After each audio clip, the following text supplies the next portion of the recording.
Tadam! Raapodin jakso 350. 350. Ajattele. No eipä ole silloin 50 vuotta sitten, kun alettiin näin nauhoitella uskoa, että ollaan jo 350. Muistatko sä, että se itse asiassa se oli...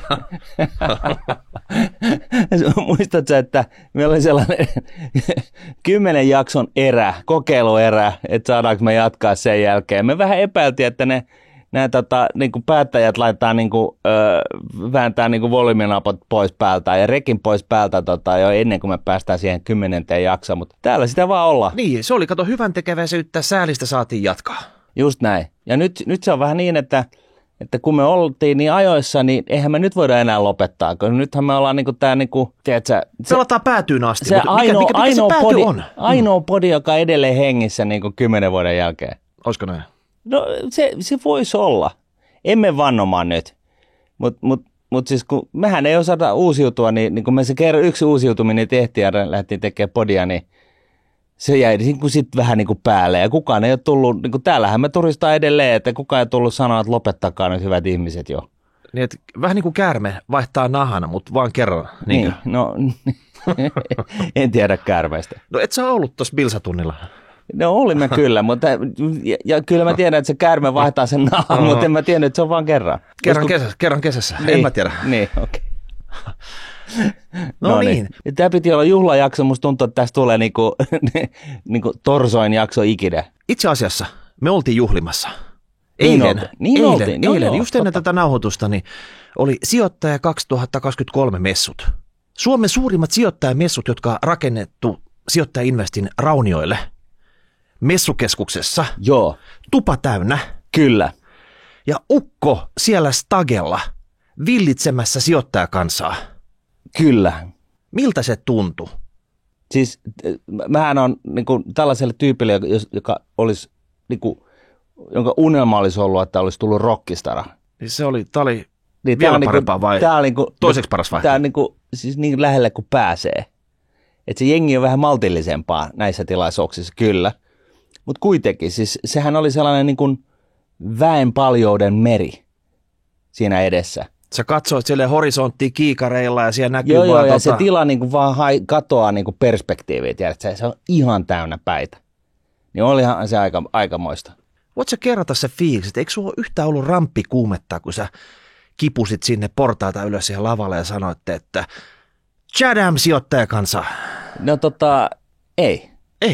Ei, se on... Ootko sä ihan täysin tunteeton paskiainen, joka niinku voi vaan tolla tavalla mennä sinne ja kylmän viileästi hoitaa homma kotiin? No ei nyt niinkään, mutta siis niinku jossain vaiheessa niin tämä itsesuojeluvaisto on niinku vaan jättänyt mut. Et niinku ei ole sellaista niinku ramppikuumetta varsinaisesti enää. Että mä muistan silloin Seeliksonin aikana, kun piti mennä puhumaan indeksisijoittamisesta ensimmäisen kerran vuonna. 3 ihmiselle. 3 ihmiselle jossain Vaasan kaupungintalolla kellarissa olevaan 5 hengen neukkariin,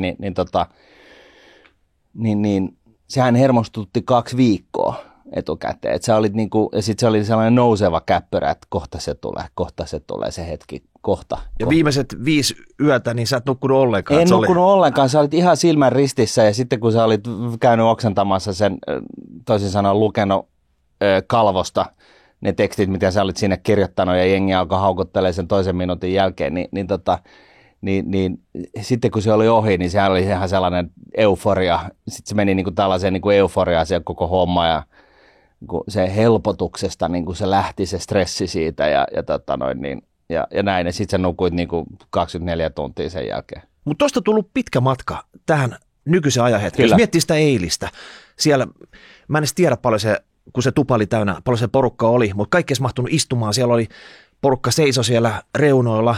Siellä ennen kuin sä pääsit sen lavaan, siellä oli kaikki huusi yhtäkkiä, Martin. Niin. Se möly, mikä siitä kansasta lähtee, ihan käsittämätön. No olisikin ollut sitä, mölyä, mutta se oli sikäli hyvä, että se oli niin kuin kello 10, eli heti aamusta. Jengi on tullut sinne 9.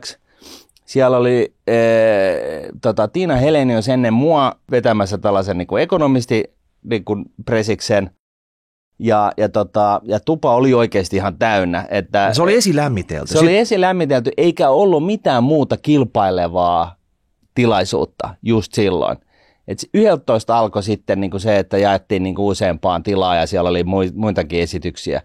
Et siinä mielessä se oli hyvin kiitollista, kun tavallaan se oli keskitetty se kaikki huomio sinne päälavalle. Niin sen takia se oli ihan täynnä. Ja fiilis oli ihan hauska. Ja sitten kun joku kysyi, että no miten omasta mielestä meni, niin en mä tiedä.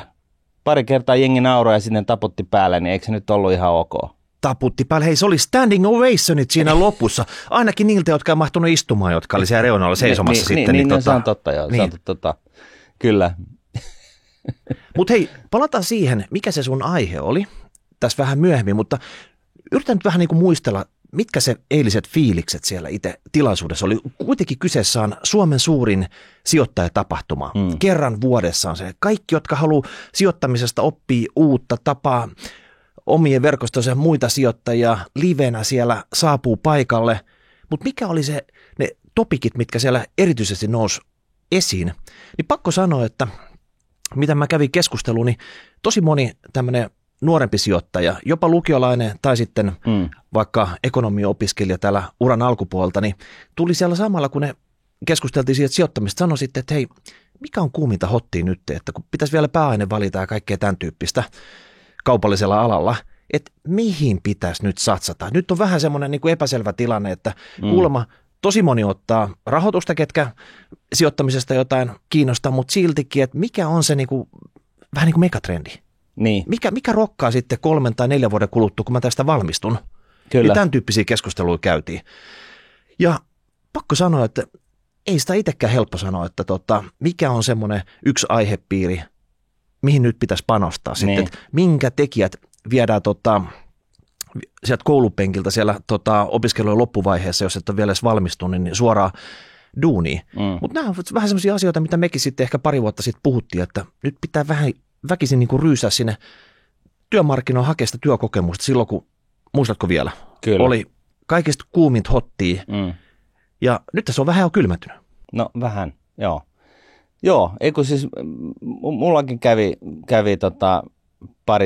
pari tyyppiä tuosta samasta aiheesta juttelemassa. Ja just ehkä sellainen huomio, että ennen vanhaa niin se rahoitus oli ehkä sellainen niin kuin selkeä tähti ainakin hankkeenilla, että se niin kuin kaikki opiskelee sitä, tai iso osa, millä nuppi kestää, ja nykyään se on vissiin puolet kaikista hankkeenlaisista opiskelee rahoitusta, vaikka siellä oli niin kuin markkinointi kovana kakkosena niin kuin ihan niin kuin siis niin kuin julkaistuja artikkeleita tai siis niin kuin tutkimusten valossa ja näin.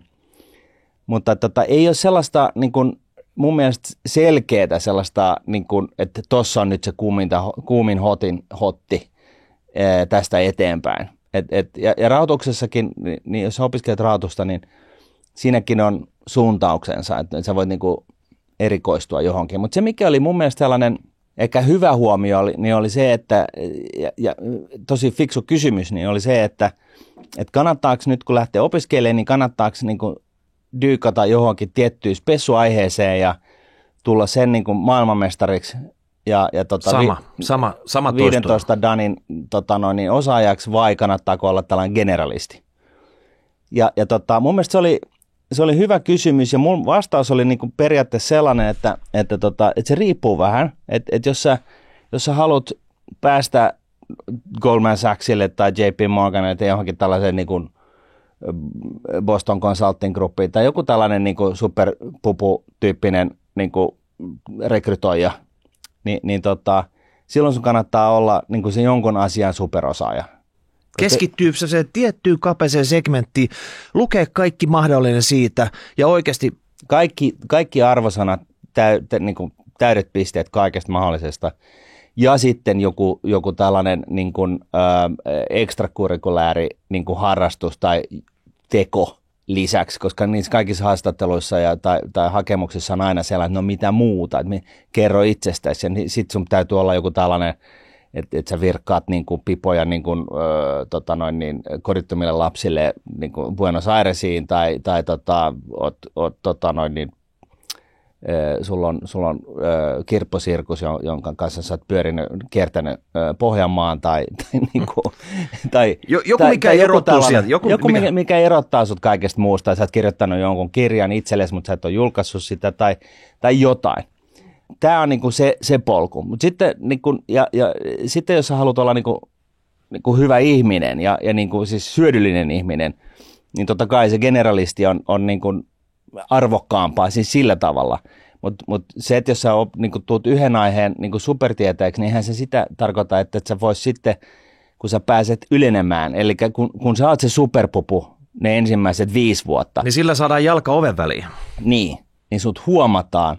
Ja kun sä niin kun teet niin kun ylivertaista analyysiä ja kalvosarjoja sille pomolle, niin se pomo huomaa sut. Ja sitten kun sä sen lisäksi osaat puhua ihmisten kanssa ilman, että ne loukkaantuu suhun, ja sä et pelkää niin kuin C-suitin väkeä ja sä et mene kipsiin ja tällaista, ja sulla on niin kuin muutenkin hyvä niin kuin yleissivistys, niin sitten sä pääset niin kuin sieltä niin kuin nopeasti sitten päällikkötasolle ja eteenpäin. Ja mietipä tätä nyt, että jos sä teet hyvää... Mutta sua ei huomata, ellei sä oot se ensin sen niin kuin analyytikon niin kuin superversio itsestäsi. Niin, no okei. Tämä oli just se, että jos sä teet hyvät kalvosarjat sille pomolles, sun pomos ylennetään, koska hän näyttää fiksulta.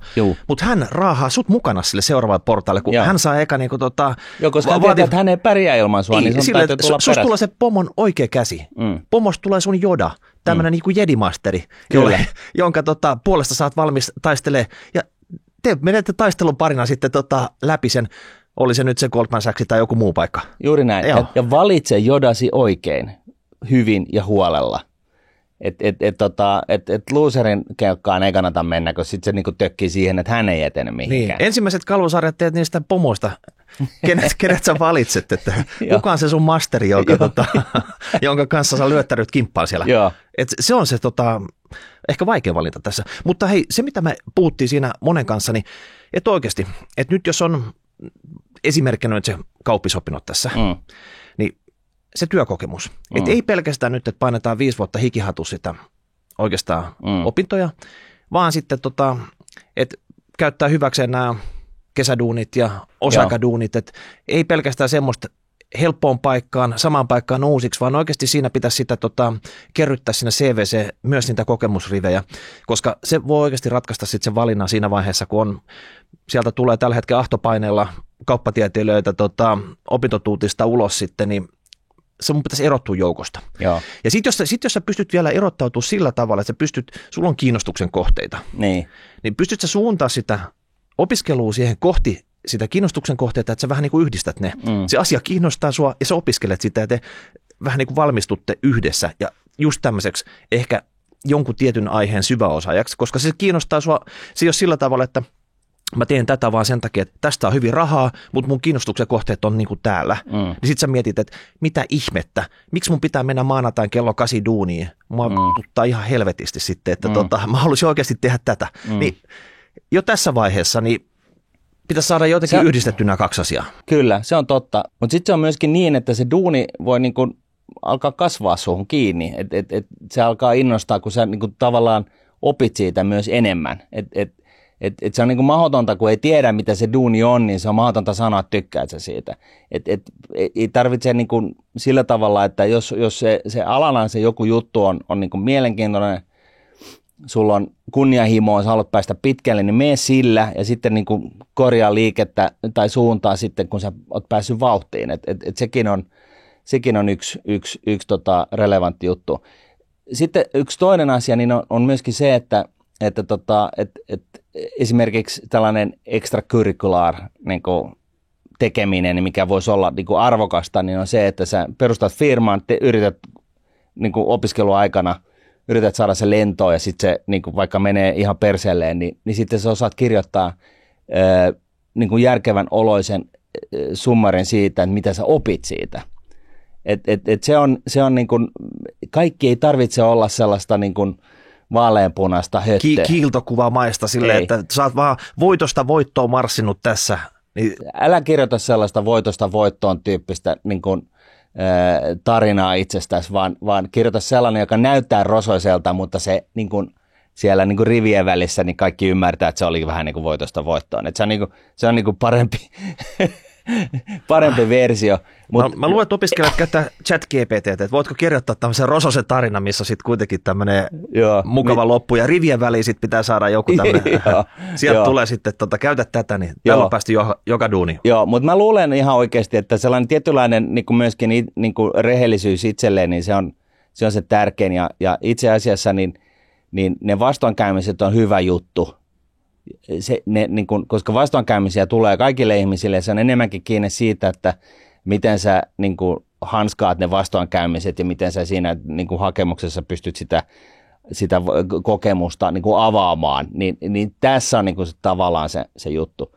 Ja vielä sitten siitä, että jos sua ei kiinnosta tällainen niin kun corporate ladder kapuaminen, niin kyllä sitten taas se generalistin osaaminen on sitten toisaalta jossain startuppaamisessa tai tämän tyyppisessä yrittämisessä niin on huomattavasti arvokkaampaa. Mutta että se vähän niin kuin riippuu siitä, että mihin suuntaan sä oot niin kuin lähdössä. Ja pakko sanoa, että älä ota sitä rahoitusta sen takia, että kaikki muut ottaa sen rahoitukseen. Jos ei se sua kiinnosta, niin ota jotain aivan muuta. Ja loppupeleissä sille on niin merkitystä, mistä sä valmistut, vaan oikeasti sitten, että mitä sä osaat siinä vaiheessa, kun sä jonnekin meet. Että ei näitä papereita sulta kysellä ihan hirveän monta kertaa tässä matkan varrella, että mitkä sun gradut oli. Ja no se kysytään kerran. No se on siinä, että jos sä haluat sinne Goldman Sachs ja JP Morganille, niin silloin ne karsii ne ekat 99% hakijoista ihan sillä, että onko nämä GPAt niin kuin maksimissa. No ne brittihakijat on lukenut jotain paikallista kirjallisuutta kandeihin asti, kun ne sinne tulee, että ei silloin niin merkitystä. Että ja toisaalta myöskin tällainenkin kysymys tuli tähän samaan aiheeseen liittyen, että kannattaako opiskella Suomessa vai maailmalla. Ja mun vastaus siihen on, että se riippuu siitä taas, että mihin organisaatioon sä haluat. Että jos sä haluat tällaiseen superrekrytoijaan, jotka on tyypillisesti nämä konsulttifirmat tai niin kuin nämä Goldman Sachsit ja muut, niin silloin sillä ei ole niin paljon väliä. Ne tietää, että suomalaiset koulut on hemmetin hyviä, korkeatasoisia ja näin. Mutta jos sä niin kuin tavallaan ajattelet sillä laajemmin, että sä nyt ylipäätänsä pääset sitten johonkin kohtalaisen hyvään firmaan duuniin Lontooseen tai Nykkiin tai jotain, niin onhan se totta kai niin, että jos tällainen niin kuin kadunkin mies tietää, missä sä oot opiskellut, toisaalta Harvard, MIT, Yale, niin onhan se niin kuin siinä mielessä parempi sitten lähteä sitten saman tien. Että näin. Mutta tähän lopuksi tämän aiheen tiimoilta niin ehkä sellainen muistutus vielä siitä, että kunnianhimo on hyvä juttu, mutta siis pitää myöskin ymmärtää, että kukaan ei ole niin kuin virheetön. Kaikissa ihmisissä on, niin kuin kaikki ihmiset mokaa. Se ei ole se, että sä mokaat, joka on se huono juttu, se on vaan se, että miten hyvin sä niin kuin hanskaat sen sun mokaamisen. Otat sä opiksi vai syytät sä jotain muita siitä mokasta. Että tavallaan tämä on niinku se arvokas asia. Ei kannata polttaa itsensä niinku piippuun sillä, että kaiken täytyy olla niinku täydellistä. Jokainen askel täytyy olla täydellinen niinku tässä urapolussa, vaan pataan tulee, se kuuluu asiaan ja enemmänkin se, että miten sä nouset ylös ja nousetko ylös, niin on enemmänkin se, joka määrittää sitten sen sun kunnianhimon jalkautumisen, jos näin motalla. Vakuuttava loppukaneetti. Mulle etenkin niin kuin resonoi tuo piipun polttaminen siinä, että mä talletan sen korva taakse sitten vinkkinä. Kukin poimii sen, minkä tuntuu omalta. Mutta hei, siellä käytäväkeskusteluissa ja sun muuta, niin tarttuuko jotain muuta semmoista niin, topikkiä, mihin hypättäisiin seuraavaksi tässä? Mitä sijoittajakansa nyt haluaa? No oikeastaan niin sellainen toinen huomio oli se, että siellä oli niin kuin aiheet oli niin kuin hyvin paljon laidasta toiseen. Et jotkut tuli sinne juttelemaan niin kuin hyvin asiantuntevasti niin kuin siihen esitykseen liittyen, että oli näkökulmaa siihen, että periaatteessa mutta et ootko ajatellut tätä. Sitten oli tätä näin, että hei, että miten kannattaa niin kuin asennoitua niin kuin opiskeluun, että me ollaan Turussa opiskelemassa ja siellä on kivaa, mutta jos haluaa päästä huippuduuneen, niin joutuu tulle Hesuliin ja tämän tyyppistä. Eihän nyt kun ketään enää pakotetaan ole paikalla. Sä voit olla etätöissä sieltä Turusta. No sä voit olla etätöissä ja Tukholma on toinen vaihtoehto, ja sitten jos kuitenkin haluaa maailmalle, niin kannattaa sitten lähteä niin kuin mahdollisimman pian, tällaisia huomioita.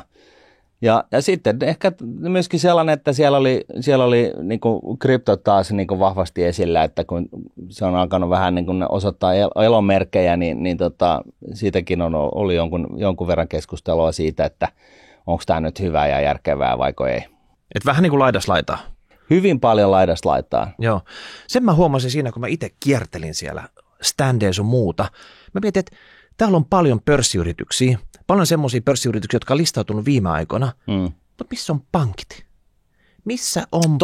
Missä on pankit täältä? Joo. Ja sit siellä oli yksi. Niin, siellä oli yksi. Nordnet Bank. Semmoinen sieltä löytyi. Mutta jos nyt miettii sitä vaikka suuria suomalaisia pankkeja, joilla on kuitenkin niitä sijoittaja-asiakkaita, joita voisi ehkä kiinnostaa, että hei, mikä on kuuminta hottia sijoittamisessa nytten? Tämä on Suomen suurin sijoittajamessu, kerran vuodessa järjestetään. Pitääkö siellä olla BDOB Square tyylisesti? Ja ne oli poissa. Sitten rupesin miettimään, että mikähän tässä nyt syynä? Minkä takia ne ei ole siellä?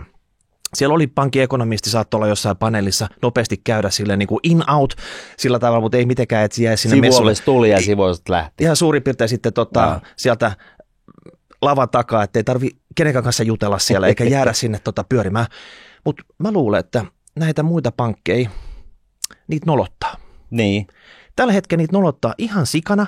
Jos katsoo, niin markkinat ei ole ollut tässä nyt viimeisen parin vuoden aikana mitenkään herkulliset. Ja mitä mä nyt on kuullut esimerkiksi siellä, kun porukakaan juttelin, niin siellä on semmoinen lynkkausmieliala sillä tavalla, että vitsi, mulle on myyty jotain niin kuin kiinteistösijoitusta, mistä mä en pääse irti.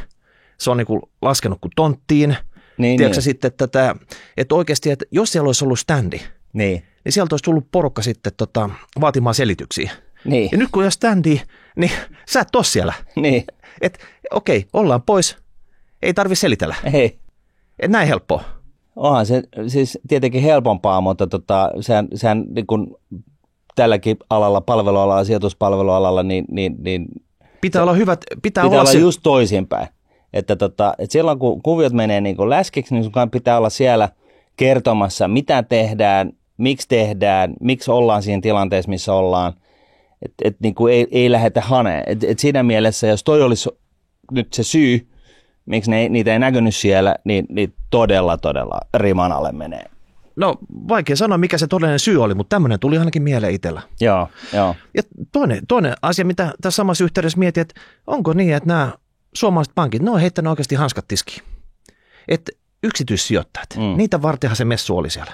Kyllä. Heitä kiinnostaa oikeasti vaan palvella näitä isoja ammattimaisia sijoittajia ja mahdollisesti ehkä yrityksiä, mutta Nallehän joskus sanoi, että ne yksityissijoittajat sun muuta, niin nehän tuo vaan ainakin hänen lattialleen sitten pelkkää hiekkaa ja soraa. Niinköhän hän sanoi. Niin, että pysykää poissa. Okay. Niin oli vähän semmoinen fiilis, että onko nämä isot pankit nyt päättänyt sitten yksityissijoittajat, ei, me keskitytään nyt johonkin aivan muuhun. Että pyörikää te vaan siellä käytävillä ja huhuilkaa sitten, mutta me ei nyt päästy sinne paikalle. Niin. Taisi aika niinku rankka analyysi tästä, mutta no sellaisia piirteitä oli niinku oikeastaan 2000-luvun alusta lähtien sijoituspalvelualalla kiinni, että kun sääntely, varsinkin finanssikriisin jälkeen, kun sääntely alkoi niinku kiristyä kiristymistään ja ala oli tällaisessa tehostamismoodissa, että piti niinku tehdä se ikään kuin digiloikka, ja sitten sulla oli niinku kellari täynnä legasiaa, että niinku, et sä et pääse niinku yhtään mihinkään. Ja konttoreista luovutaan ja YT pyörii koko aika. Tämmöisiä ikäviä asioita. Joo, niin silloinhan se oli just sitä, että keskitytään niinku tällaiseen niinku, kaikkeen muuhun paitsi niinku, yksityissijoittajaan. Ja sitten jossain vaiheessa tajuttiin, että ai niin, mutta näähän on kovia kiskoa hintaa, että niinku, näähän puristaa nämä niinku, meidän marginaalit ihan niinku, olemattomiin. Ja sitten jotkut heräs siihen, että että jos pistää systeemin tämän yksityissijoittajien palvelemisen, niin sä saat käytännössä, pystyt ylläpitämään parempia marginaaleja ja kuitenkin päästä samoihin tehokkuuslukuihin, kun sulla on vaan niin kun sä tiedät, mitä sä teet ja miten sen tehdään tehokkaasti. Paljonhan on ollut just sitä, että aina siis viimeiset 20 vuotta vähän ihmetellyt sitä, kun organisaatiot on huudellut sitä, että hitto soiko, tämä on niin kallista, kun tämä niin kuin FIVA ja direktiivit vaatii, että me tiedetään, mitä me tehdään. Että meidän täytyy jotenkin organisoida tämä meidän tekeminen. Mä oon ollut, siis, no tämä nyt on vähän tällainen niin kuin laitaan vedetty kommentti, mutta siis kuitenkin näin, että silloin kun mä olin puikoissa tällaisessa organisaatiossa, niin sehän oli sellainen, että okei, mitä te haluatte? Kyllähän meiltä löytyy tämä tieto. Se tulee niin kuin naks, koska sä haluat sen 5 minuutin sisään. Tässä se on. Meillä on kaikki tieto kaikesta mahdollisesta koko ajan. Mutta jotain on tapahtunut sen jälkeen, kun sä oot lähtenyt niistä organisaatioista. No, jotain on tapahtunut. No ei, siis nämä organisaatiothan on edelleen ihan hyvässä hapessa, mutta niin tämä on niin kuin tavallaan ihmetyttänyt tässä kehityksessä ja itse olen ollut siis sellaisissa organisaatioissa hommissa, missä ollaan ihan rohkeasti keskitytty siihen, että ollaan palveltu yksityisasiakkaita nimenomaan, että niitä myös. No mietin nyt, että Euroclearin mukaan Suomessa on 1 miljoona yksityissijoittajia, jotka sijoittaa suomalaisiin osakkeisiin ja sitten otetaan rahastot mukaan varmaan 1,5 miljoonaa tai lähes 2 miljoonaa yhteensä. Ja näitä ei kiinnosta tulla vuoden suurimpaan tapahtumaan paikan päälle. Mitä se kertoo sun mielestä? No on se tietynlaista ylimielisyyttä tietenkin. Ja sitten toisaalta ehkä sellainen huomio, että kun tuli takaisin Suomeen, ja sunkin kanssa alkanut turistaa tätä Rahapodia 349 jaksoa sitten, kyllä tässä on noussut vähän sellainen kansallismielinen fiilis tästä koko tekemisestä, että kun on ollut vähän sellaista niin kuin vivahdetta, että kun meillä niin kuin ehkä on enemmän kuin 10 kuuntelijaa kuitenkin, että vitsi, että oikeasti, että tällä meidän tekemisellä on merkitystä, että hän on oikeasti siistiä, jos me niin kuin suomalaiset kansakuntana niin kuin oppisi tämän pitkäjänteisen säästämisen osakkeisiin kustannustehokkaalla tavalla. Et jos niin kuin kansakuntana enemmän tai vähemmän opittaisi tämä juttu, niin me voitaisiin sillä torjua tämä meidän niin kuin köyhtyminen, suhteellinen köyhtyminen ja niin kuin taloutemme pysähtyminen ja kaikki niin kuin tämä degeneroituminen, mikä on tällä hetkellä päällä. Ja kyllä se tuntuu niin kuin hienolta. Mun on pakko kertoa tästä kokemuksesta. Mä kävin Verkkiksessä, verkkokaupassa. Siinä edessä juoksi käytävän halki. Ihan fyysisesti kävit? Ihan fyysisesti kävin verkkokaupassa, joo. Siis tämä, mistä saa ostaa elektroniikkaa. Gadgetteja. Gadgetteja, joo. Niin siinä käytävän poikki juoksi ehkä sellainen 5-vuotias taapero. Ja sitten faija käveli siinä perässä ja sitten sanoi, että hei, että Liisa sanoi moi Martinille, että hänen ansiosta niin sullakin on usean tonnin salkku. Niin siis tällainen, tiedätkö, kun sä oot jossain kaupassa ja sä kuulet jotain tällaista, niin kyllähän se nyt liikuttaa tällaista isää itseäkin. No vedittekö te Liisan kanssa sitten high-fight? No no kyllä ja näin, mutta siis pointtina, että jos sä oot pystynyt vaikuttaa yhteen ihmiseen jollain tavalla positiiviseen tulevaisuuteen jollain tavalla positiivisesti, niin onhan se niin kuin ihan loputtoman arvokas asia sellaisenaan. Ja nyt ilmeisesti niitä on enemmän kuin yksi. Niin onhan tämä niin kuin hieno homma. Että jos Liisa lähtee joskus Suomesta ja löytää itsensä ihmemaasta, niin hänellä on kuitenkin jonkunnäköinen matkakassa mukana. Niin. No hän on ehkä ihmemaassa just sen takia. Ja tästä nyt sitten tällaisen pitkän intron jälkeen, niin herra presidentti Sauli Niinistö, jos sä vielä kuuntelet, että tässä viimeisen viikon aikana empinyt sitä, että uskaltaako meille laittaa ne presidenttilinnan kutsut tähän itsenäisyyspäivään, niin laitan nyt, niin mä saan tämän niin kuin ruksattua tästä mun bucket lististä tämä homma. Mä oon luvannut vaimolle, mä vien hänet sinne linnaan joku päivä, niin. Ja jos ei se vaimo pääse mukaan, niin voidaan me mennä kaksistaankin sinne tulla tervehtiä teitä. Eikö me luvata kuitenkin esittää jonkinnäköinen Sijoittamisaiheinen haikuruno siinä presidentille, jos siinä kättelytilanteessa haluat semmoisen kuulla vaikka. Niin, joo. Kun siellä ei muutenkaan, siellä on vain 1700 käsiparia niin käsiteltävänä, niin varmasti haluavat kuulla sulta sen haikurunon. Joo.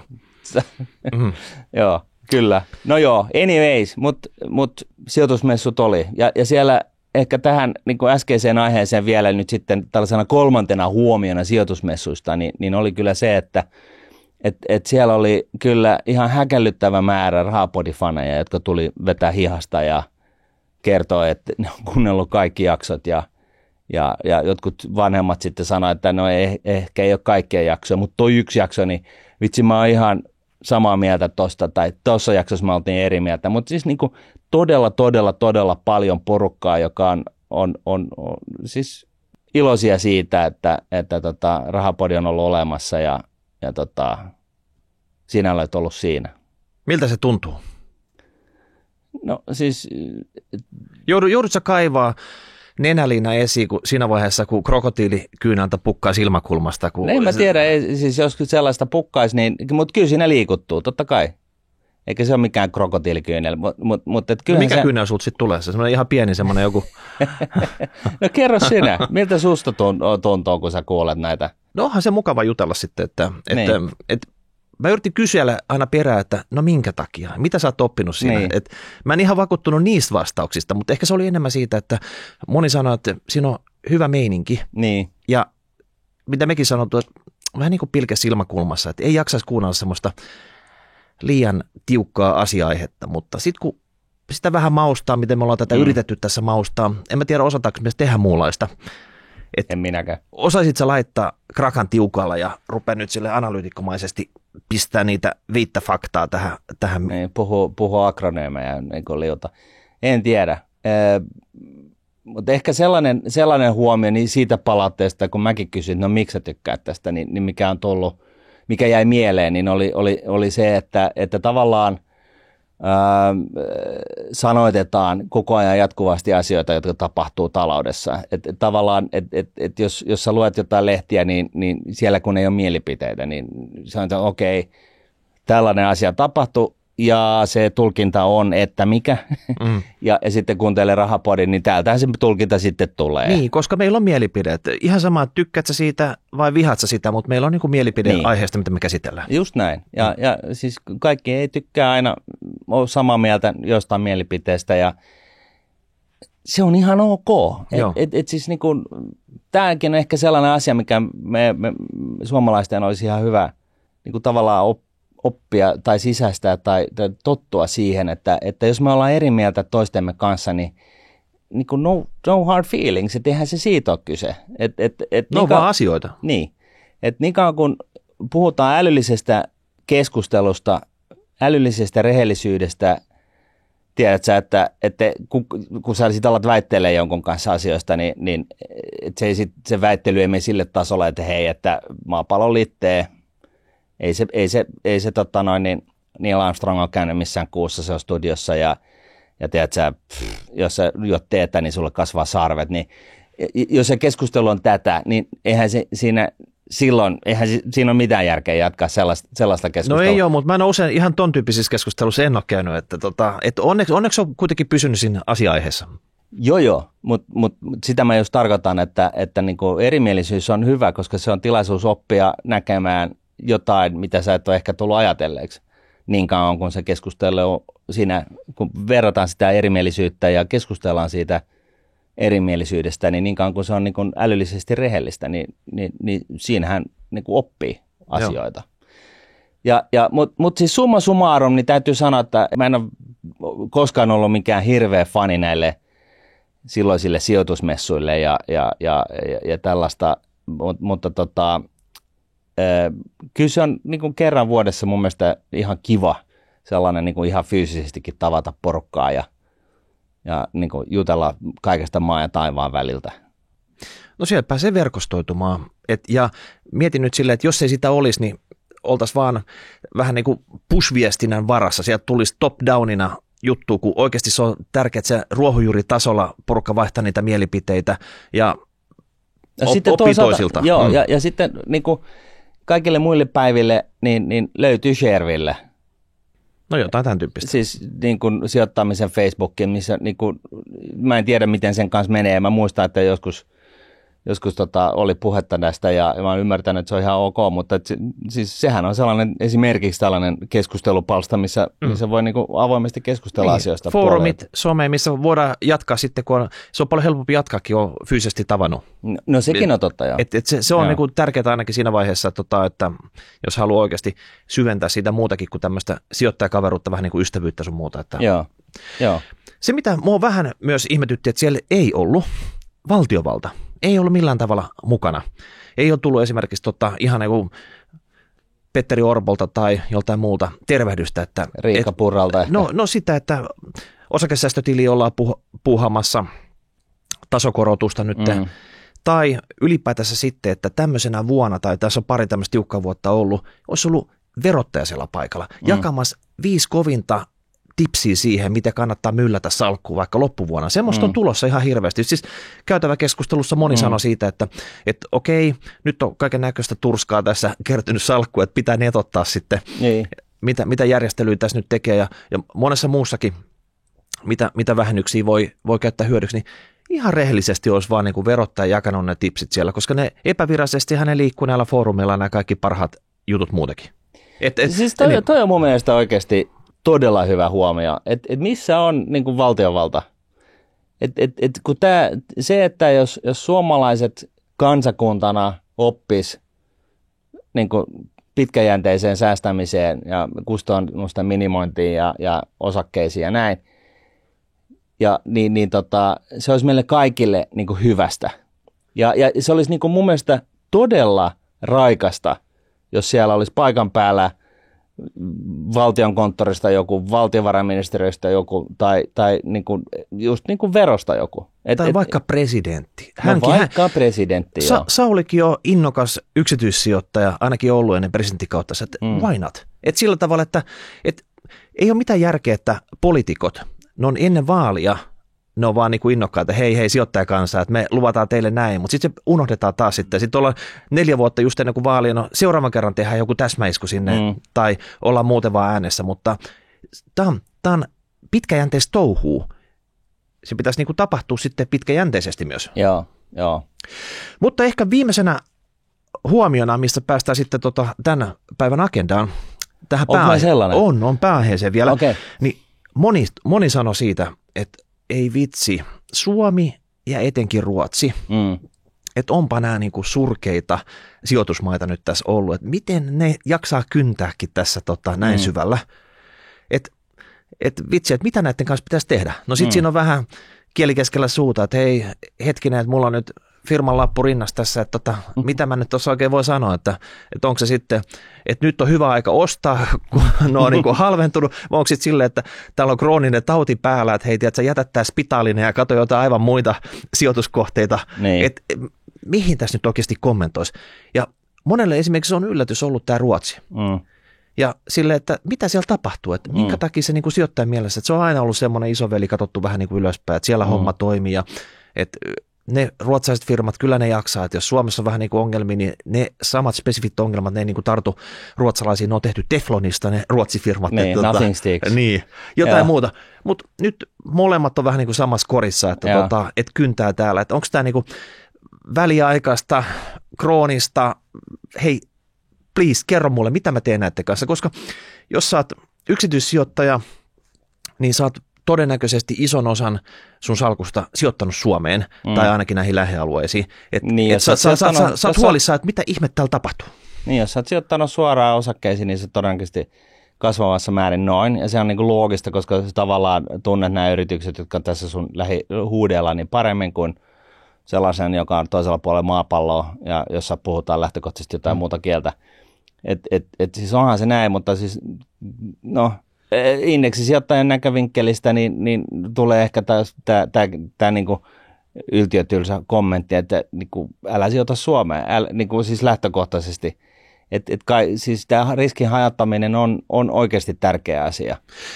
Ja niin kuin me ollaan moneen kertaan sanottu, että älä sijoita sinne, missä sä oot duunissa, ellei se nyt ole Jenkkilä.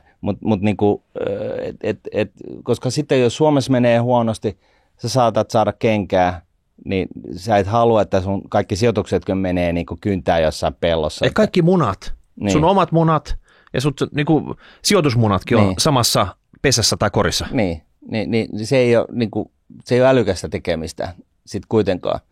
Ja tässä päästään niin kuin sit tavallaan just siihen, että no sitten kun sä sijoitat jonnekin kauas muualle, niin sulla ei ole niin kuin spessukeissia ymmärrystä mitään sellaista edgiä sille, että siis niin kuin tämä näin, että Nvidia, niin kuin okei, no se on niin kuin se menee niin kuin trend is my friend -tyyppisesti, kaikki vaan kiinni siihen ja harasho. Mutta jos puhutaan niin kuin jostain niin kuin tietyn niin kuin spessukeissi-yrityksistä, niin kun sä pohdit siitä, että mikä on se tietämyksen määrä, jossa se niin kuin se niin kuin informaatioetu, mikä minulla on Suomesta käsin kaikkiin niihin 10 miljooniin sijoittajia, jotka on sijoittanut siihen kyseiseen firmaan. Mikä on se niin kuin oivallus, mikä mulla on, joka kukaan muu ei huomaa, jonka takia mä saan sitten ylisuurta tuottoa itselleni? No se on lähinnä lottolappu. No se on lottolappu. Ja sitten päästään just siihen, että käytä Harava-järjestelmää, niin kuin indeksi. Ja indeksissä on niin kuin sikäli niin kuin hienoa, että jopa S&P 500:ssa niin top 10 firmasta 8 on näitä tekkifirmoja, jotka porskuttaa kuin faan tällä hetkellä. Ja niiden paino siinä indeksissä on joku 4. Siis kaikki menestyjät, kun sulla on se Harava-järjestelmä ja jotkut firmat alkaa menee kuin juna, niin sähän pääset kyytiin siinä. Se on niinku tavallaan, sulla on niinku, sulla on niinku, saat tämän Harava-järjestelmässä saat kopin niistä tulevista menestyistä. Sitten kun ne menestyy aivan jäätävän hyvin, niin se niin kuin alkaa näkyä sitten myöskin jopa indeksitasolla. Et jos mietit, että S&P 500:ssa on ne 500 firmaa, niin 8 firmaa on sitten niin kuin 4. koko indeksistä. Ja tulevat menestyjät on aivan varmasti myöskin siinä samassa indeksissä. Tämä on niin kuin tavallaan tämä, että hajauta maailmalle. Jos sä oot Suomessa duunissa, älä sijoita tänne, hajauta maailmalle. Ja maailma ei ole sitten Ruotsi. No, mutta se on vaikeaa. Jos sä nyt mietit sitten, että maapallon toiselle puolelle, sä et tiedä sieltä niinku poliittisesta tilanteesta, mitä sä et tiedä verotuksesta, sä et oikein tiedä, mihin se niinku talous on siellä menossa. Et jos sä vaan niinku sijoitat jonnekin tuonne mahdollisimman kauas, jotta ei se ole itse tarkoitus, vaan niinku se pointti on vaan se, että sä sijoitat muualle. No mutta idea, miksi me nyt tultiin tähän se, että kun ruvettiin puhua tästä Suomesta ja Ruotsista, niin jotenkin tuntuu, että tämähän on ihan sijoittamisen farmiliiga. Että oikeasti, että miksi tämä homma kyntää täällä? Minkä takia täältä tässä B-ryhmässä hikoillaan, kun oikeasti sitten tuntuu, että vuodesta toiseen, kriisistä toiseen tuntuu, että se paras pöhinä on aivan muualla?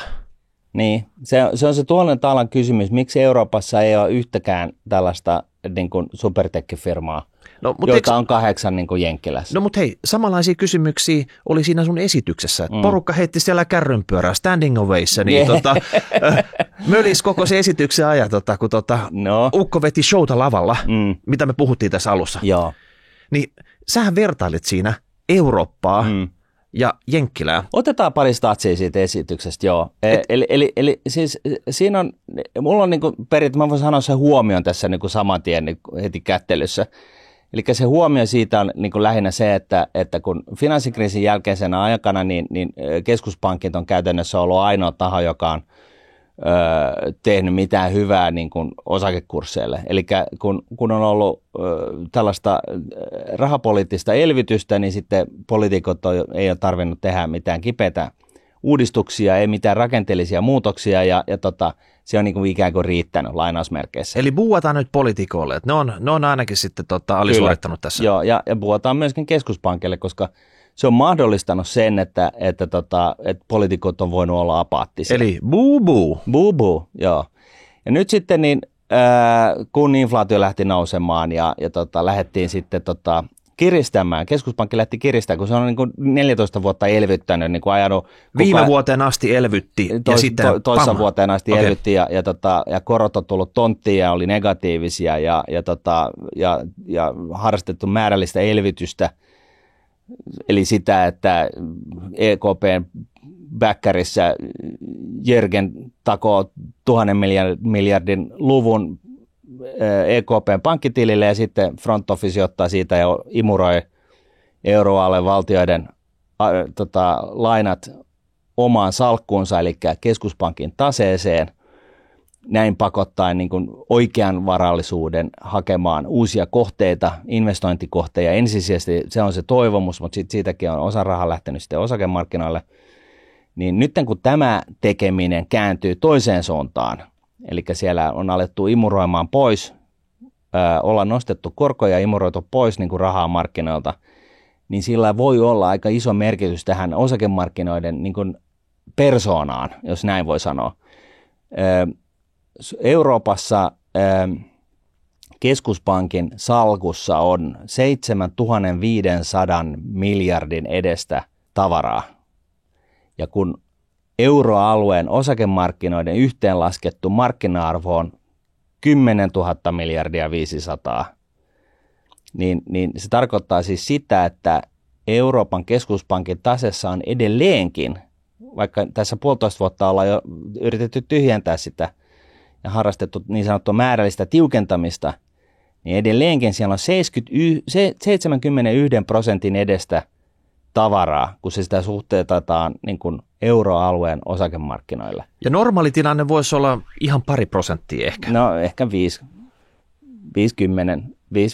jotain tollaista. Kenelle me myydään nyt nämä laput sieltä taseesta? No nämä laput siellä taseessa, niin nämähän katoaa sieltä sillä tavalla kahta kautta, että niitä myydään tai sitten annetaan niiden lainojen erääntyä. Eli sitten annetaan se lainalappu takaisin sille valtiolle ja valtio maksaa ne rahat takaisin Euroopan keskuspankille ja sitten ne tulee sinne Jürgenin niin kuin superpäätteelle ja sitten hän vaan deletoi sen 1000 miljardia sieltä EKPn keskuspankin pankkitililtä.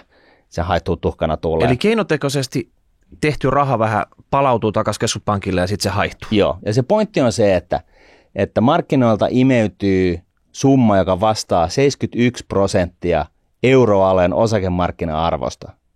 Niin paljon rahaa imeytyy veksi tässä niin kuin tavallaan going forward. No ei kuulosta hyvältä sitten osakemarkkinoiden näkövinkkelistä tämmöinen. No tämä on se mun pointti. Ja sitten jos verrataan Jenkkilään, niin se sama luku siellä on 7900 miljardia taaloissa, joka vastaa sitten, kun Jenkkipörssin arvo on 45 000 miljardia. Eli vähän enemmän kuin Euroopassa. Niin se on vain 17% se keskuspankin tase Jenkkilän markkinoiden markkina-arvosta. Niin se on huomattavasti vähempi juttu, pienempi ongelma. Ja nyt sitten kun vertaa näiden alueiden niin kuin tätä niin sanottua Warren Buffett-indikaattoria, joka nyt se on ihan turha kutsua sitä Buffett-indikaattoriksi, se on niin geneerinen asia, mutta että otetaan, kun mietitään, että onko markkinat pörssi korkealle arvostettu tai ei, niin se logiikka on ollut se, että otetaan se talousalue, katsotaan mikä se bruttokansantuote on, ja sitten katsotaan, että missä se huitelee se osakemarkkina-arvo suhteessa tähän talouden kokoon. Vähän niin kuin suhdelukuna, että voi vertailla näitä kahta keskenään. Ei siinä niin kuin varsinaisesti mitään muuta linkkiä ole, mutta voisi ehkä sanoa näin, että jos pörssiyhtiöiden arvo alittaa sen BKT, niin sitten se voisi olla aika halpaa, ja jos se on 2 kertaa kalliimpaa, niin sitten se voisi olla aika kallista. Sitten kun katsoo sitä historiallista kehitystä, niin siitä sitten näkee, että suhteellisesti missä huidellaan. No mitä tämä kertoo, tämä indikaattori tällä hetkellä? No tämä kertoo sitä, että euroalueella niin Buffett-indikaattori on 80% tuntumassa ja Jenkkilässä se on 180%. Eli se on yli tuplasti kalliimpi, jos Kyllä. tätä indikaattoria... Joo, se on 75 Euroopassa ja 180 Jenkkilässä. Ja se on niin kuin, siis enemmän kuin tuplat kalliimpi näin mitattuna. Mutta tämä ei automaattisesti tarkoita sitä, että että niin kuin pitää lähteä myymään Jenkkilää ja ostaa Eurooppaa tietenkään, vaan tämä myöskin kertoo siitä, että miten niin kuin pessimistinen markkina on niin kuin tähän Euroopan osaamiseen ja tekemiseen ja miten niin kuin mielellään maksetaan amerikkalaisesta yrityksestä huomattavaa preemiota sen takia, että uskotaan siihen touhuun, mitä siellä tehdään. No, nyt mua ehkä, jos pysähdyt tähän, niin mua sijoittajana ehkä erityisesti kiinnostaa se, että kumpi on oikeassa tai indikaattorin suhteen. Onko se Jenkkilät, eli se on niin kuin oikein hinnoiteltu, että tämä on se oikea hinta, ja sitten taas tämä Eurooppa, mikä on ihan täällä farmiliigassa, niin se on niin kuin alennuksella siihen nähden. No vai onko se, että se nykyinen tilanne on tämä Euroopan hinnoittelu, se on oikein hinnoiteltu, ja taas sitten se Jenkkilä erinäisistä syistä on niin sanotusti vähän niin kuin kuplautunut. Et eihän tästä nyt pysty suoralta kädeltä päättelemään kumpaakaan, että kumpi näistä on oikeassa, vai onko se totuus vähän niin kuin X-Filesissa, niin se löytyy sieltä jostain puolivälistä sitten, tai jostain sieltä välistä. Ensin vähän lisää bensaa näihin lukuihin. Sen lisäksi, että Jenkkilät on näin tällä tavalla kalliita, eli kun jaetaan pörssiarvo bruttokansantuotteen kanssa, niin se on niin kuin 1,8-kertainen se pörssiarvo siihen BKT nähden. Kun se tavallisesti on huidellut niin kuin historiallisesti, se on niin kuin ollut siellä niin kuin, kasvanut 50-luvulta asti niin kuin vähän alle 100, vähän päälle 100. Se on niin kuin se normitaso. Tähän tiedät, että BKT, niin kuin valtion velanotto näkyy BKT:n kasvuna. Niin, sitä saadaan kiihdytettyä sillä, kyllä.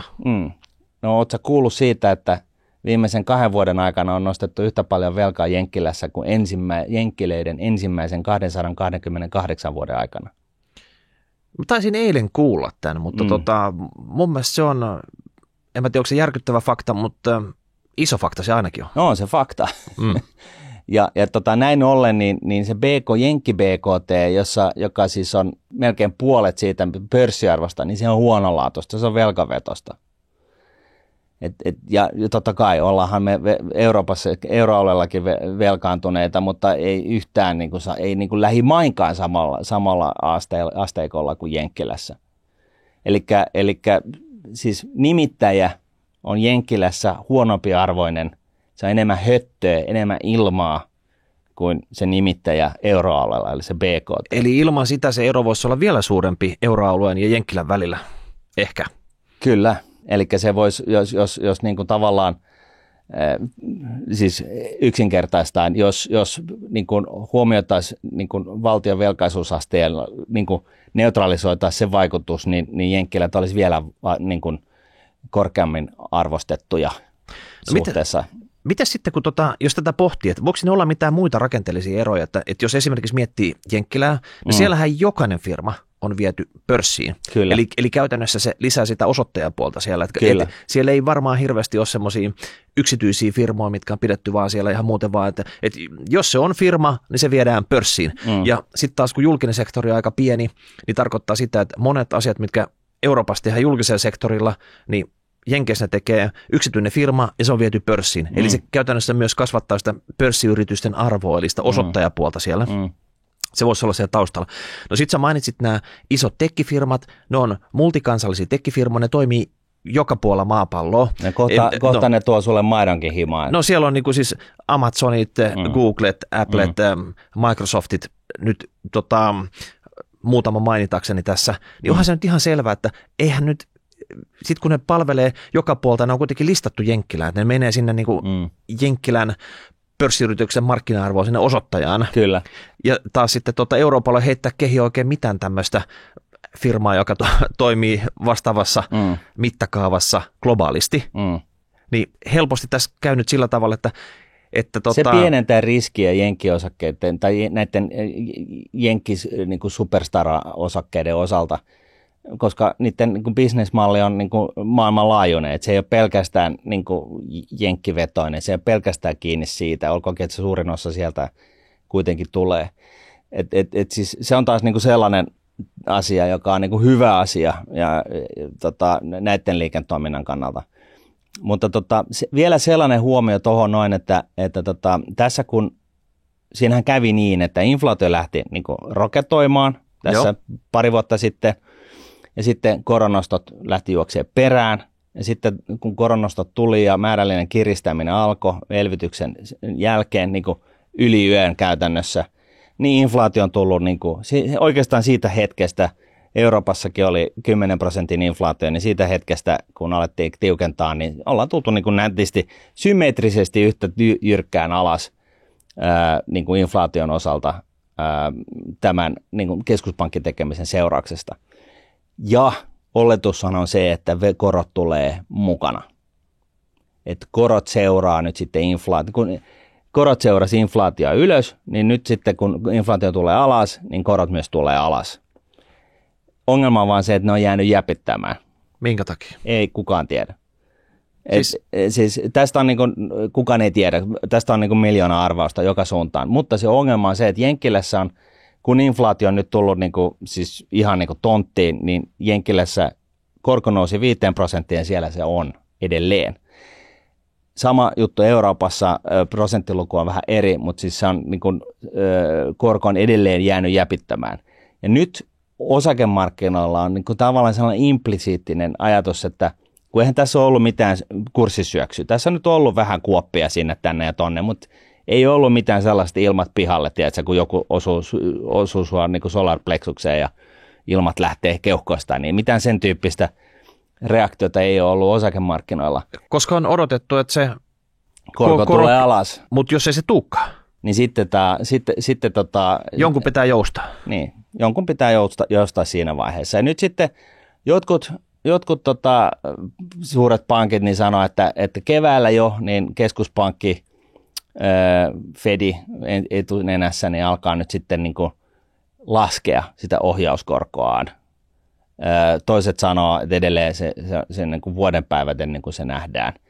Mutta jos tämä osoittaa toki, että vaikka niin kuin, että tämä korko ei tästä lähde laskemaan, niin se on sitten se hetki, kun se kojotti juoksee sen kanjonin päälle huomaamatta, että siellä ei ole niin kuin maata jalkojen alla. Korot on noussut negatiivisesta +5. Jos sä ymmärrät mitään matikasta, niin jos nimittäjä korko nousee 0 tai 1,00001 1,05, niin se syö siitä niin kuin tulevisten kassasvirtojen niin kuin markkina-arvosta niin kuin aivan jäätävän määrän arvoa. Ja sitä reaktiota ei ole nähty, koska jengi ajattelee, että no niin, inflaatio menee ylös, korko tulee ylös, ja nyt sitten inflaatio tulee alas, niin korkokin tulee alas, niinhän se tulee, eikö? Ja se on ihan selkeästi niin kuin nyt tällä hetkellä kaikissa arvostuksissa Jenkkilässä edelleen päällä, että se korko piru vieköön, sehän tulee seuraa nyt inflaatiota myös alas. Ja siltä se ei nyt tällä hetkellä näytä, eihän kukaan tiedä, miten tulevaisuudessa menee, mutta joku viisas sanoi joskus, että korkoliikkeet on vähän sellaisia stikejä, että niillä on aina sellaisia niin kuin 50 vuoden niin kuin suuntamuutoksia. 50 vuotta, oi. Ne on niin kuin vähän, että no 50-30, mutta siis niin kuin, että kun se korko lähtee johonkin suuntaan, niin se menee siihen suuntaan pitkään, ja sitten suunta muuttuu, ja sitten mennään pitkään taas johonkin toiseen suuntaan. Siinä eilisessä esityksessä niin mulla oli niin kuin se korkokehitys vuodesta 1990, niin siellä oli kyllä tällaisia niin kuin korkonousulasku niin kuin juttuja, jotka näytti tällaiselta ylösalasin olevalta uulta. Et siinä mielessä toivoa on, että tämä korko tosiaan myöskin tulee tonttiin, seuraa inflaatiota, mutta jos ei, tämä on niin kuin se viesti, että jos ei se, tämä on se toinen viesti, että jos ei se sitä tee, niin sitten voi olla vähän pehmeätä markkinoilla. Jos tiivistää sitä, niin kerrotko, että nyt tämän osakesijoittajan ensisijainen asia, mitä hän pitää seurata markkinoilla, on oikeasti korko. Eli mitä sillä korolle tästä eteenpäin tapahtuu? Jos se pysyy siellä paikallaan, joku hermostuu, koska sen pitäisi tulla alas. Mutta jos se lähtee hienosti ja ripeästi laskemaan, niin se on hyvä signaali taas sitten osakemarkkinoille. Kyllä se noin on. Ja mehän ei sinänsä sijoitusneuvoja anneta, mutta kyllä niin kuin, mun mielestä mä nukkuisin tällä hetkellä sillä tavalla paremmin, että jos mulla on uutta rahaa ja mä mietin, mihin mä sen tunkisin, niin mä saan niin kuin riskitöntä 5% korkoa, käytännössä riskitöntä 5% korkoa sijoittamalla korkosijoituksiin tällä hetkellä. Ja sitten jos mä mietin, että mä laitan sen osakkeisiin, jossa osakepreemiotuotto on negatiivinen siihen korkoen nähden, niin en mä nyt tiedä, miten innoissa mä olisin nyt niin kuin sen uuden rahan tunkemisesta osakkeisiin Jenkkilässä tällä hetkellä. Ja sitten lisäksi, niin mehän tiedetään, että jos korko tulee alas, niin sehän hyödyntää korkosijoittajia, koska nämä oli niissä kuponki tai ei, mutta nehän on niin, tällaisia diskonttopapereita. Eli kun korkolapun hinta nousee, niin se tarkoittaa, että korko pienenee, tai kun korko pienenee, niin korkolapun hinta nousee. Se tarkoittaa sitä, että korkosijoittaja voittaa.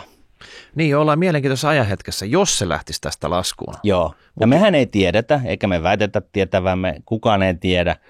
Ja tätä näkemyksiä on tällä hetkellä. Markkinat on tosi jakautuneet. Meilläkin Jukka Lepikkä on sitä mieltä, että ensi vuonna mennään niin kuin tukevasti ylöspäin. Ja hän on ollut ällistyttävän oikeassa tosi pitkään, tosi moneen kertaan, että hats off. Mutta nyt kun sijoitusmessuillakin piti käydä ja piti olla jotain, mistä puhua, niin mä haluaisin nyt vähän tuoda esille sen, että keskuspankeilla on taseessa hirveällä ja rahaa. Ne yrittää nyt sulattaa sitä tasettaan, eli heidän keskuspankkien salkkua. Lykkätil. Siellä euroalueella niin se määrä vastaa 71%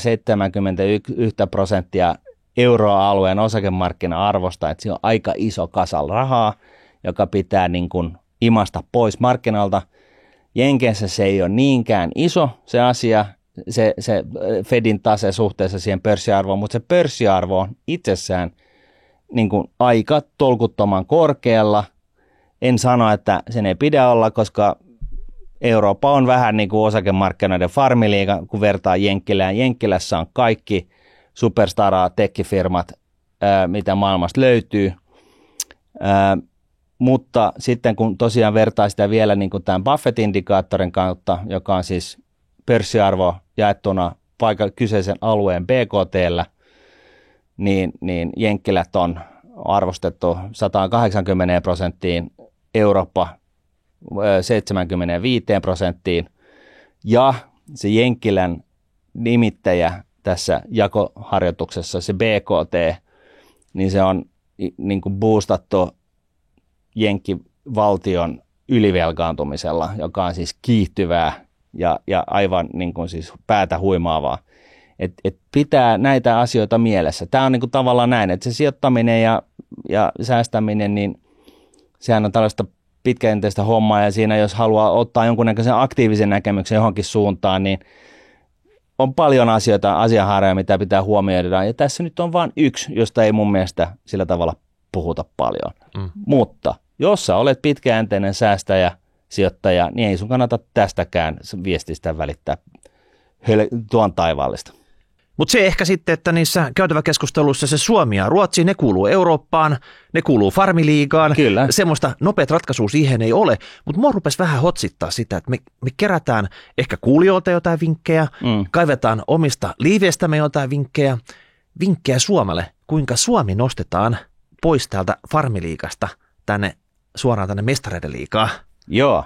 Ja se ei välttämättä ole Mission Impossible, koska ollaan me vaikeampikin juttu tässä rahapodissa tehty. Kyllä. Kaikki on tehtävissä, mutta ihan oikeasti niin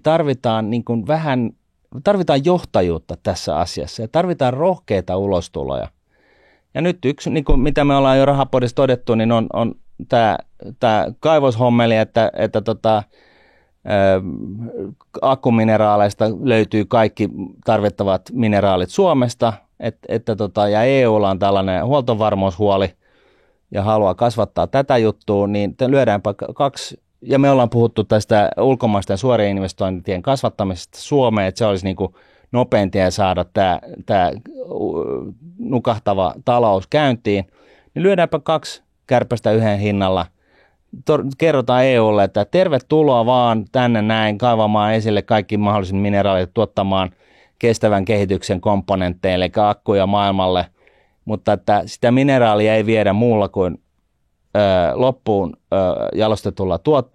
jalostetun tuotteen muodossa, joka tarkoittaa sitä, että tänne tarvitaan enemmän tekemistä ja toivotetaan kaikki ulkkarit tekemään jäätävän määrän suoria investointeja tänne näitä akkuja sitten niin kuin jalostamaan. Ja haastuminen se, niin meidän vientihän roketoi tällaisen seurauksesta ja verotulot myöskin. Me saadaan lisää oikeanlaisia tekijöitä tänne näin. Ja the rest is history, ja tästä kokemuksesta kirjoitetaan sitten vielä kirjoja 100 vuoden päästä. Puhutaan Suomen ihmeestä ja näin. Ja nyt oikeastaan kyse on siitä, että haluaako nykypoliitikot ottaa nyt tämän valtikan käteensä, joka makaa siellä lattialla, hylättynä, kun kukaan ei oikein taha ottaa, niin kuin tarttua näihin asioihin, ottaa sen valtikan käteen, näyttää tietä ja myöskin niin kuin yrittäjille ja Suomen taloudelle, että nyt me tehdään tällaisia kovia rohkeita päätöksiä ja nyt niin kuin luodaan edellytykset meidän supermenestymiselle, joka sitten omalta osaltaan haiduttaa sen suomalaisten yrittämisen ja yritysten pelon siitä, että kannattaako tässä maassa tehdä. Silloin se muuttuu siitä epäilyksestä sellaiseen tulipunaiseen, että no näköjään kannattaa, ja sitten pannetaan talla pohjaan ja tehdään se Suomen ihme, josta sitten oppikirjoissa voi lukea 100 vuoden päästä. Me varmasti saataisiin käynnistettyä tämä asia hyvin, kunhan vaan käytäisiin vähän motivoitumassa esimerkiksi siellä itsenäisyyspäivän juhlilla.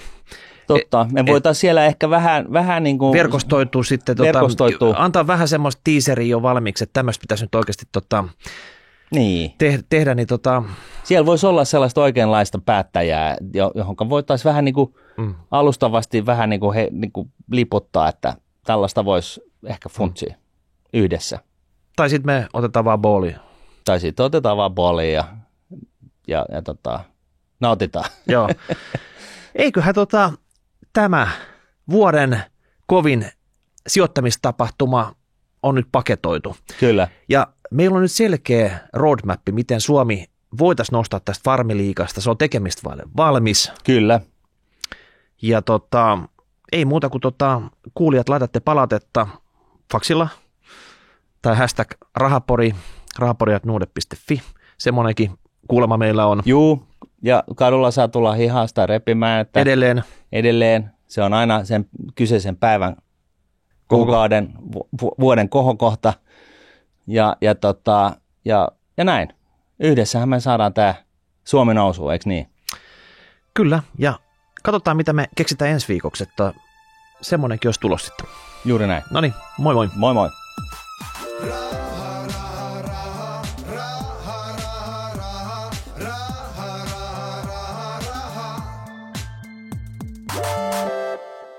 Tässä esitetty ei ole, eikä sitä tule käsittää kehotukseksi merkitä, ostaa tai myydä arvopapereita. Sijoittajan tulee sijoituspäätöksiä tehdessään perustaa päätöksensä omaan arvioonsa sekä ottaa huomioon omat tavoitteensa ja taloudellinen tilanteensa. Rahoitusvälineiden arvo voi nousta tai laskea. On olemassa riski, ettet saa sijoittamiasi varoja takaisin.